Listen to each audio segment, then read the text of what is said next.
Well, everyone, it's time for us to go and take a look at the Google Pixel 9a and compare it against the iPhone 15 and see which particular phone is a better one for you. Now, first things first, the big thing I can definitely tell you is that both these phones are very good, they're very important, and you can't really make a wrong decision here. I think both these devices are still very, very good, and they're definitely worth buying for sure. If you want to pick up either one of these phones though, links will be down in the description below. You can get them from there, and you can help support the channel at the exact same time. Now, starting off with the outside of both these phones. The iPhone 15, first of all, came out in 2023. So this thing isn't the latest and greatest phone anymore. It did come out quite a few years ago, but that's not a negative thing either. I think this phone still holds up fairly well on the exterior. On the front side, you're getting a 6.1-inch Super Retina XDR OLED display. It's a good enough panel for the most part. It's not the best panel of all time, but it's definitely not the worst either. It's a 60 Hz panel,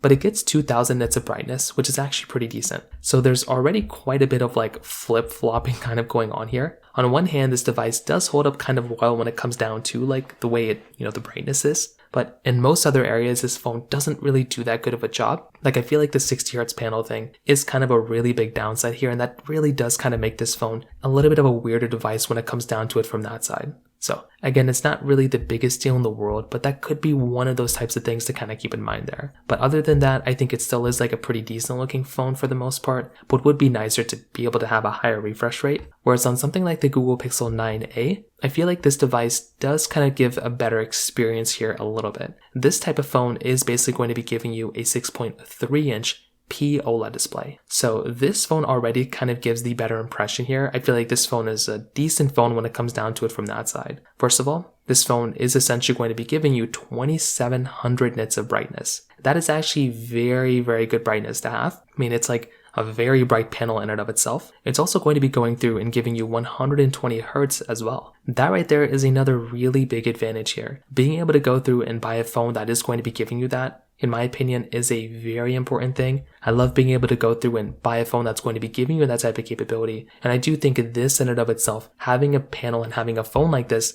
with this type of brightness and this type of experience in and of itself is a super, super important thing to have. So I, for one, I'm a massive fan of that when it comes down to it from that side. On top of that, when it comes down to basically the rest of the bodies, both these phones are giving you flat sides kind of all throughout both these phones. They're also giving you USB Type-C ports on the bottom of both these phones too. So you're able to maintain USB-C on the bottom of both these. They both look and feel fairly good for the most part too. On the back side, this is where things start getting a little tiny bit different. You're getting a frosted glass back on the back of the iPhone 15, whereas you're getting a frosted plastic back on the back of the Pixel 9a. So that right there is going to be another kind of big advantage here too. The fact that you're going to be able to go through and pick up, a phone with those types of backs and those types of experiences. I think that right there is a very big thing to keep in mind. And if you're trying to get a phone that's going to be more premium, the iPhone 15, without a doubt, is going to feel like a way more premium device than something like the Google Pixel 9a. You're also getting dual camera setups on the back of both these, which is always something nice to have as well. But definitely I look at something like the iPhone 15 as feeling more premium, but the Pixel 9a kind of has a way better display when it comes down to it. Price tag wise, the iPhone 15 on Amazon right now is about $410. The Google Pixel 9a is about $499.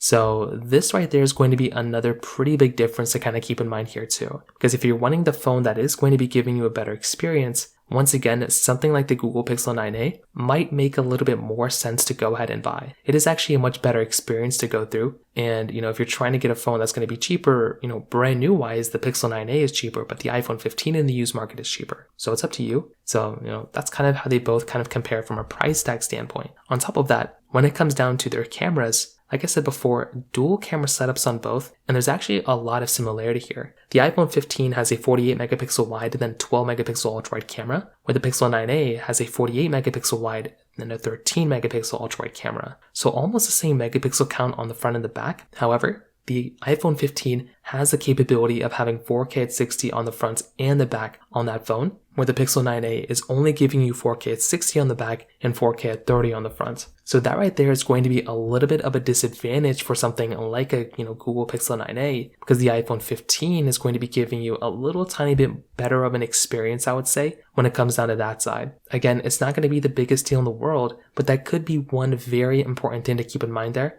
from that particular side. So I genuinely do think if you are going to go through and pick up a device, that is kind of a very important thing to keep in mind there from like that particular side in and of itself. Now, on top of that, another very important thing to keep in mind here is software longevity. So this is the interesting thing. If you're trying to go ahead and buy a phone that is essentially going to be a better type of device, in terms of how long these phones are going to last, the Google Pixel 9a kind of does have the higher advantage of kind of being a better phone here for the most part, right? Like if you're going to go through and pick up a device, I do think that kind of device for the most part might be able to go through and give you a longer lasting phone. It's not the biggest deal in the world once again, but it could just be one of those things where if you're trying to go through and pick up a phone, well, that device could end up giving you a better type of experience for the most part in some ways, but it's not the biggest deal in the world because both these phones are still going to be supported with software for like quite a bit of time. Another very important thing to keep in mind here though, is that if you are trying to go through and like pick up a device that it could end up giving you a better experience, you have to remember that both these from a battery life standpoint,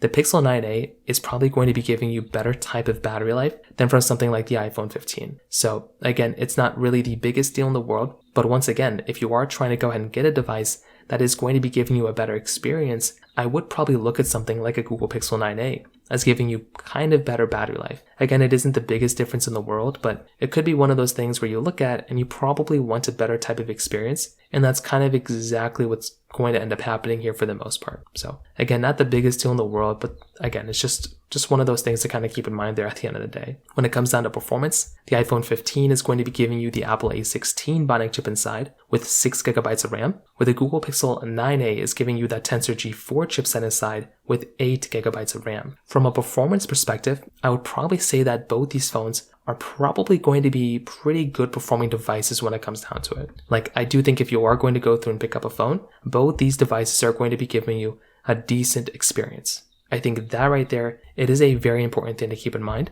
I think the iPhone 15 is going to excel when you're playing a lot of these iPhone specific games or just, device games in general. So I feel like that in and of itself is going to be a nice thing. With that being said though, I do feel like with the Pixel 9a, with the addition of not only how this phone performs, but also that, 120 hertz display, it makes this phone feel and perform that much better. So I feel like that right there, it is a really nice thing to keep in mind there. And I do genuinely enjoy having a phone like this because it does hold up very, very well when it comes down to that perspective. So again, it isn't the biggest deal in the world, but, I do feel like that phone does give you an overall better type of performance. And that's just kind of how I feel in this particular situation, right? Like, I do feel like a phone right now, like a Google Pixel 9a, this is a really good phone and it's probably going to be giving you a better experience here and there. But I do look at something like like an iPhone 15 as being a really good phone in some other areas too. So in terms of that, that's kind of how I see both these devices holding up from that particular perspective. If you have any other thoughts or questions, please let me know in the comment section below. Hit the like button, that would mean so much, but definitely hit that subscribe button. More importantly than everything else, I love every single one of you guys. Hopefully I'll catch you guys in the next video.